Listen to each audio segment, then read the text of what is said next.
Hello, this is Sarah and welcome back to my channel. In this video, I'll be showing you how to make paper bags with Halloween characters, perfect for gifting candy during Halloween. Please like this video below and subscribe to my channel.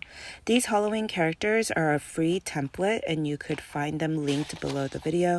And I usually make these every year to cover up chocolate bars and love adding this spider web, but this time I wanted to turn them into a paper bag so I could stuff more mini chocolates. You can find the template for the bag, which is also free. It'll be a printout with lines that will help you make your folds for the bag. You could also add the lines from my printout directly on Cricut or Silhouette, but you will need to add your own scoring lines and add your scoring tool, and the machine will do it directly. I'll be just doing it with the printout and make your folds on all the straight lines, which are on the sides, top and bottom, and in the middle. All the lines except the diagonal ones. I am using 65-pound text weight cardstock paper, and it is a bit stiff, but I think this will help keep the paper bag sturdy, but you could definitely find paper that's lighter, which will help fold easier. Once you are done with the straight lines, glue and fold one of the longer sides. This will be where the handles with the ribbon go, and this will also be the top of the paper bag. Then fold down the line on the side that has two lines and glue the ends together and wait until the glue dries. I'll be linking this white glue below, and don't forget to use the discount code that I was able to share with you from Barely Arts Glue.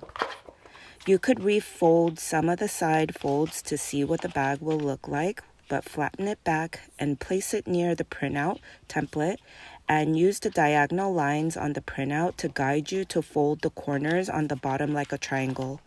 Do both the triangle bottoms on the sides.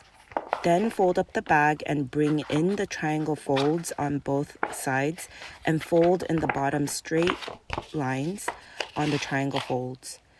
Then glue the corners where the straight fold will go and glue the other side as well to close the bottom of the bag.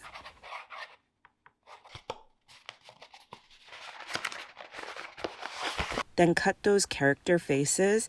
I did resize them to be just a little bigger than the original way that was for the chocolate bars. You could measure out your bag and resize them just a few inches bigger.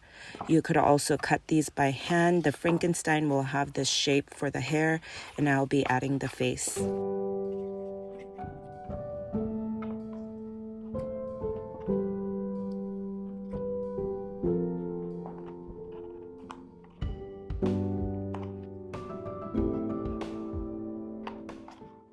Then with a black marker, I did add the lines for the scar.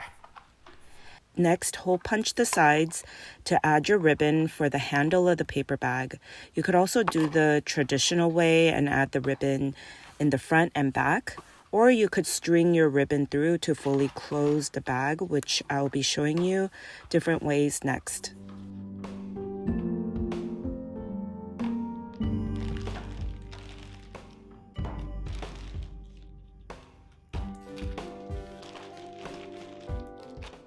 The bat one was so fun to make with just adding these wings on the back. I should have just made it upside down too, just like I usually do. You could make an assortment of these characters. All you need is green, orange, black, and white cardstock paper for this project.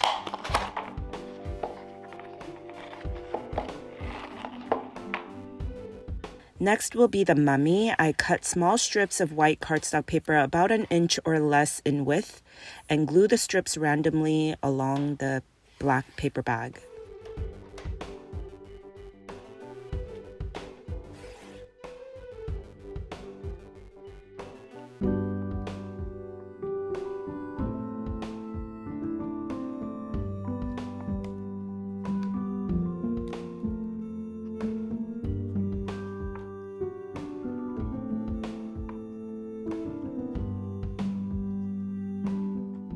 You could find my original way where I covered chocolate bars, and I used to add this into a basket to gift to teachers and friends.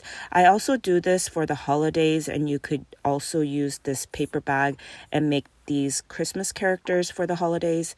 I've been loving the Trader Joe's mini chocolate bars, so you could add those in the bag and add a few bigger chocolate bars and make this yourself in time for Halloween. I also love making these with my kid, so I think it will also be a fun activity with your kiddos. Please like this video below and subscribe. Thank you for watching.